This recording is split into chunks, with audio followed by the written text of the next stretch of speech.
So hello guys, welcome to my channel. और कल हमने डिस्कस किया था प्राचीन इतिहास के सिलेबस के बारे में, और आज हम लोग सिलेबस के बारे में थोड़ा सा आगे पढ़ेंगे। आज हम लोग बात करेंगे मध्यकालीन इतिहास का जो सिलेबस है उसको आज हम लोग अच्छे से पढ़ने वाले हैं। ये पूरा डिटेल सिलेबस है, प्री और मेंस दोनों के लिए इंपॉर्टेंट है, ठीक है। अब स्टार्ट करते, ठीक है। मध्यकालीन इतिहास का सिलेबस, प्रारंभिक मध्यकाल और राजवंश। तो इसके अंदर कौन कौन से टॉपिक आ रहे हैं? प्रतिहार, पाल, त्रिपक्षीय संघर्ष, सेन, राजपूत और राष्ट्रकूट, भारतीय, एक सेकेंड रुक जाना, भारतीय संवादवाद, प्रशासन, अर्थव्यवस्था। उसके बाद क्या है? समाज और संस्कृति, कला और वास्तुकला, चोल वंश, चेर, यादव, दक्षिण पूर्व एशिया के संपर्क। अब आगे बढ़ते हैं और पढ़ते हैं इस्लामिक आक्रमण में कौन कौन से टॉपिक आ रहे हैं। तो मोहम्मद बिन कासिम का आक्रमण, फिर गजवानी का आक्रमण, गोरी का आक्रमण, फिर आते हैं दिल्ली सल्तनत के बारे में। दिल्ली सल्तनत में कौन कौन से इंपॉर्टेंट टॉपिक्स हैं? गुलाम वंश आ रहा है 600 से 1990 तक। देखो स्क्रीनशॉट लेते रहो, ठीक है। और इसके अंदर के टॉपिक्स क्या क्या हैं? कुतुबुद्दीन ऐबक और इल्तुतमिश और रजिया सुल्तान और गायजुसुद्दीन बलबन, गुलाम वंश के अधीन शासन के विभिन्न आयाम। उसके बाद है खिजली वंश। खिजली वंश में कौन कौन है? जलालुद्दीन खिजली, अलाउद्दीन खिजली, खिजली के अधीन शासन व्यवस्था के विभिन्न आयाम। नेक्स्ट टॉपिक क्या है? तुगलक वंश। उसके अंदर के टॉपिक्स क्या है? ये 1320 से लेके 1414 ईस्वी तक है। इसके अंदर कौन कौन से टॉपिक हैं?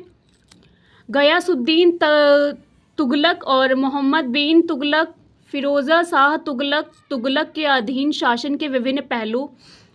फिर है प्रायंती राज्य और भारतीय शासक द्वारा प्रतिरोध। उसके सब टॉपिक्स थे तुगलक वंश के। उसके अंदर क्या टॉपिक है? सैयद वंश 1414 से 1451, क्या बोलते 51। फिर लोधी वंश है 1451 से 1526 ईस्वी तक। इस लोधी वंश के अंदर कौन कौन से टॉपिक आते हैं? बहलोल लोधी, सिकंदर लोधी और इब्राहिम लोधी, ठीक है। अब आते हैं अपने सल्तनत के अधीन। उसमें आएगा अर्थव्यवस्था, राजाओं द्वारा विभिन्न पहलू। फिर आता है मुगलों और अन्य तुर्कों द्वारा अन्य शैल, समाज एवं संस्कृति, सल्तनत के पतन। फिर हमारा आता है मुगल शासन। मुगल शासन में कौन कौन से टॉपिक आ रहे हैं? बाबर, पानीपत का पहला युद्ध, पानीपत युद्ध के बाबर की चुनौतियां और राणा सांगा के संघर्ष।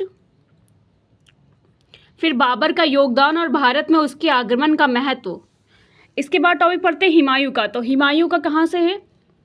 पूर्वी क्षेत्र और अफगानों की समस्याएं, हुमायूं और अफगान और हुमायूं की प्रारंभिक गतिविधियां और बहादुर शाह के साथ संघर्ष, गुजरात अभियान, बंगाल अभियान और शेरशाह के साथ संघर्ष, बिहार की सामाजिक और राजनीतिक पृष्ठभूमि और शेरशाह का सत्ता में उदय।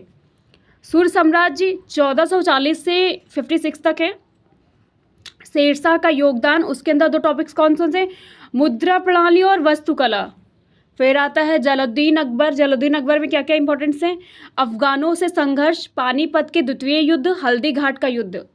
फिर है साम्राज्य का विस्तार। साम्राज्य का विस्तार कौन कौन से टॉपिक है? साम्राज्य का प्रारंभिक विस्तार 1560 से 76 तक है। राजपूतों के साथ संबंध, एक समग्र शासक वर्ग का विकास। फिर वह विद्रोह और उत्तर पश्चिम के साम्राज्य की ओर विस्तार।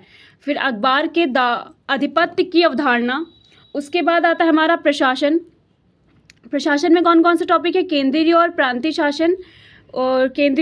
शासन और भू राजस्व प्रणाली। सरकार की प्रणाली के अंदर में है भू राजस्व प्रणाली। फिर दहसाला प्रणाली, मनसबदारी प्रणाली। फिर शासन के अन्य पहलू, फिर ये सब उसके अंदर में थे, सरकार कार्य की प्रणाली के अंदर। फिर नवरत्नों की अवधारणा।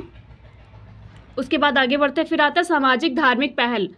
इसमें आएगा उलमेला और सामाजिक सुधारों में संबंध में। उसके अंदर 3 टॉपिक है। पहला चरण है जो 1556 से 73 तक है। दूसरा चरण है 1573 से 80 तक है, ये है इबादत खान का है। फिर अंतिम चरण है दिए इलाही।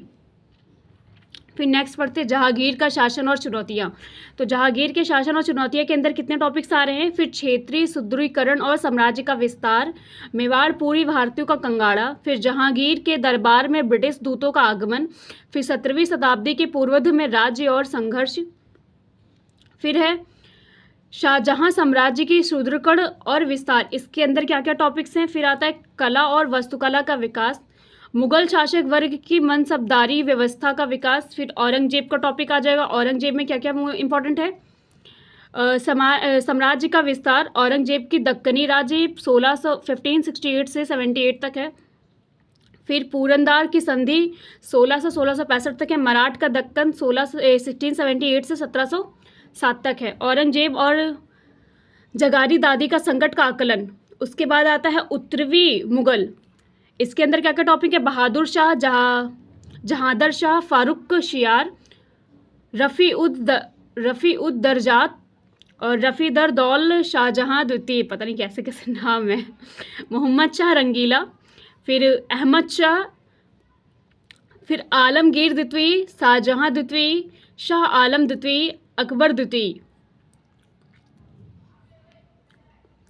इसके आगे के टॉपिक्स यहाँ देख रहे थे कि बहादुर शाह का द्वितीय जफर और फिर क्षेत्रीय राज्यों के उदय, भारत के विदेशी आक्रमण की शुरुआत 1725 से 48 तक हुई है। फिर मुगलों के दौरान अर्थव्यवस्था, ये थोड़ा इंपॉर्टेंट है, देख लेना। तो अंतर्देशीय व्यापार, फिर देशी व्यापार और विदेशी व्यापार की भूमिका, कंपनियां, भारतीय कंपनियों के व्यापार में वास्तविक स्थिति, फिर मुगल राज्य और वाणिज्य, 18वीं शताब्दी के पूर्वोत्तर के दौरान भारत की अर्थव्यवस्था और संभावनाओं की प्रवृत्तियाँ। फिर आता है मुगल के अधीन साम्राज्य, ग्रामीण साम्राज्य, कस्बों और कस्बों का जीवन, कारीगर के प्रमुख शिल्पकार, महिलाएं, नौकर और मुगल, जीवन स्तर, शासक वर्ग, मध्यतर, वाणिज्य वर्ग। फिर आता है मराठों का उदय। मराठों का उदय में क्या क्या है? मराठ एवं उनकी विस्तार की नीति, मराठ और निज़ाम उल्क मुल्क, गुजरात की मालवा मराठ, फिर दोआब और पंजाब के मराठ में उन्नति। इसके दो चरण है। पहला चरण है 1741 से 52 तक है, फिर दूसरा चरण है 1752 से 61 तक। फिर उसके अंदर टॉपिक है क्या? पानीपत का तीसरा युद्ध, फिर छत्रपति शिवाजी, फिर पेशवा, फिर भोसले, फिर गायक कवाड़, फिर होलकर, फिर सिंधिया। इसके आगे देखते हैं फिर 18वीं शताब्दी में अर्थव्यवस्था, ठीक है, सामाजिक और सांस्कृतिक जीवन। नेक्स्ट हेडिंग कौन सी है? विजयनगर साम्राज्य। विजयनगर साम्राज्य के अंदर क्या क्या टॉपिक्स आ रहे हैं? विजयनगर साम्राज्य के बारे में जानकारी के स्रोत, विजयनगर साम्राज्य का शासन करने वाले राजवंश, मुगल, सुलवू और तुलुवू, फिर आरनविंडू। अब नेक्स्ट हेडिंग मतलब उसके अंदर टॉपिक क्या है? प्रशासन, अर्थव्यवस्था, सामाजिक पहलू, कला और वास्तुकला, फिर साहित्य। फिर आता है विदेशी यात्रा, उनके विवरण। नेक्स्ट हेडिंग कौन सी है? ब्रह्मानी साम्राज्य। तो ब्रह्मानी साम्राज्य के उत्तराधिकारी राज्य, उसके अंदर क्या क्या राज्य है? अहमदनगर, बीजापुर, गोलकुंड, बरारा सॉरी, फिर बीदर। अर्थव्यवस्था, सैन्य,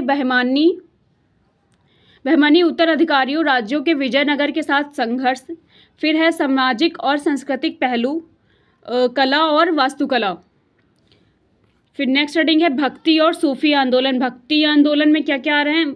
आंदोलन की किस बारे में था, ठीक है, उसके अंदर हेडिंग्स देख लो। इसके गठन के कारण, आंदोलन की विशेषताएं, संबंधित साहित्यिक।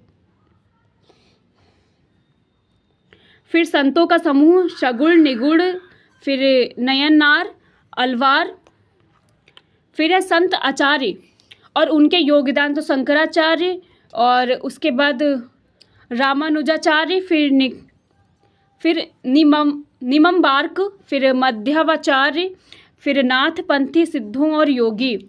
फिर वैष्णववाद मतलब एक शरण आंदोलन और समृद्ध संत। इसके अंदर कौन कौन से? रामानंद, कबीरदास, गुरुदेव, पूरनदास, दादू दयाल, चैतन्य महाप्रभु, शंकरदेव, वल्लभाचार्य, गुरु घशीदास, सूरदास, मीराबाई, हरिदास, नामदेव, घनेश्वर, एकानाथ और तुकाराम, रामदास। फिर भक्ति आंदोलन का प्रभाव।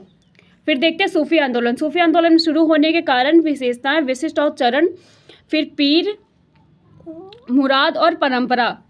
फिर नेक्स्ट है कि सूफीवाद में संगीत का प्रयोग और सूफीवाद के महत्वपूर्ण आदेश। इसके अंदर 2 टॉपिक्स हैं, चिश्ती, सुहरावर्दी और नक्शबंदी सूफी आंदोलन के प्रभाव। तो ये था हमारा जो पूरा का पूरा सिलेबस था, ये था हमारा मध्यकालीन इतिहास। नेक्स्ट टॉपिक में हम लोग जो डिस्कस करेंगे वो होगा हमारा आधुनिक इतिहास। हम कल बढ़ेंगे, ठीक है। तो ये 2 सिलेबस कवर हो चुके, प्राचीन भारत का इतिहास और मध्यकालीन भारत का इतिहास का पूरा डिटेल सिलेबस मैंने दे दिया है, ठीक है। और वीडियो अच्छी लगी तो लाइक कर देना, शेयर कर देना, सब्सक्राइब कर देना। मिलते हैं नेक्स्ट वीडियो में। जय हिंद, जय Bharat. It's a video thing.